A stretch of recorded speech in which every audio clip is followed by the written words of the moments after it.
Hi there, I am Catherine Mattice. I'm the conference chair this year for the International Association on Workplace Bullying and Harassment. I am honored to be the chair and bring the conference to the United States. This is the 13th conference. It's never been in the United States, so that's very exciting. And it's in San Diego, which is of course, hot vacation spot. So come on out, join us at the conference. I've got Christina here with me today. She is one of the speakers. Hi, Christina. Thanks for joining me. Thank you. Hi. Hi. Why don't you introduce yourself? Oh, my name is Christina Björklund, and I am associate professor at Karolinska Institute in Stockholm, Sweden. And we have done this excellent study, I think, and I'm going to present to you on the conference a little bit today. Yeah. So you're going to be talking about the prevalence of gender-based harassment. Is that right? Okay. Without giving away all the nuggets from your presentation, tell us a little bit about that. Yeah, I have the privilege to work in a large group or with four other universities where we have this prevalence or national prevalence study on gender-based harassment. And we actually went out to all the universities in Sweden. So it's really a national study. And I'm going to present a little bit about what we actually have come up to and what the prevalence are in when it comes to this gender-based violence, when it comes to bullying, sexual harassment, and cyberbullying. Okay. So you're going to be giving us different information in all of those categories. Okay. Yeah, right. I have some in the abstract, but I think I'm going to add some more information when I come to San Diego as well. Yes, but So there is some of it, and I think what is interesting in this kind of studies, we actually did it when we conducted during COVID-19. From the beginning, we didn't plan this, but since the questions are related to 12 months, it's actually during the whole time. So I think that could be interesting for the whole area, because during this time you can see the difference between the groups, but also what happened when it comes to prevalence during this time. And also, so when we did this prevalence study, it's about 40,000 people that have responded to the questionnaire. So it's quite a lot. And there are students, PhD students, there are employees, both from research to teachers to administrative personnel. So it's quite many people that have responded to it. And the prevalence, I just keep going. Is that okay? Yeah. Tell me a little bit about it. Just don't you can see the passion for the you can see the passion for the area.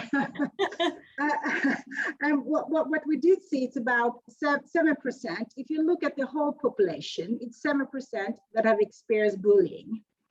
And you can see the difference between the personnel and also the different and the different groups, but 7%. And here you can start seeing that they're different between men and women.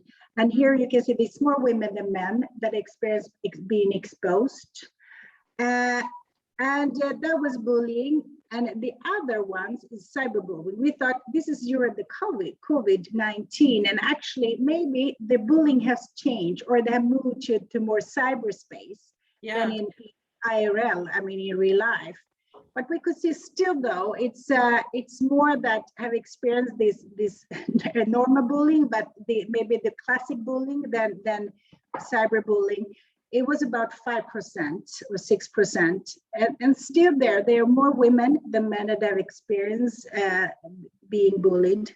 Okay. But when it comes to sexual harassment, it's less, and it's about 4%, but it's still a lot. I mean, it's if you look at this, it's almost 40,000 people are responding to it. So still a lot of people, and I believe it should be non-tolerance when it comes to these kind of questions. Yeah, it should be 0%, right? Yeah, 0%. Every percent is too much, I think. Yeah.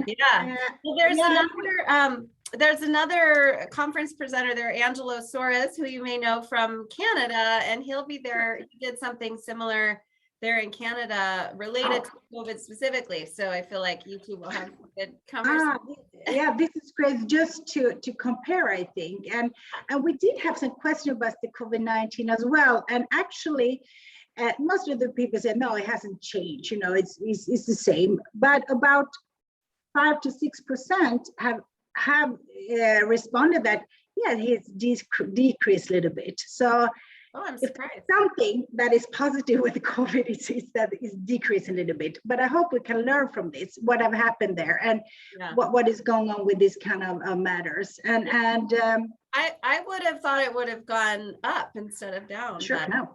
Well, what are you most looking forward to in coming to the conference?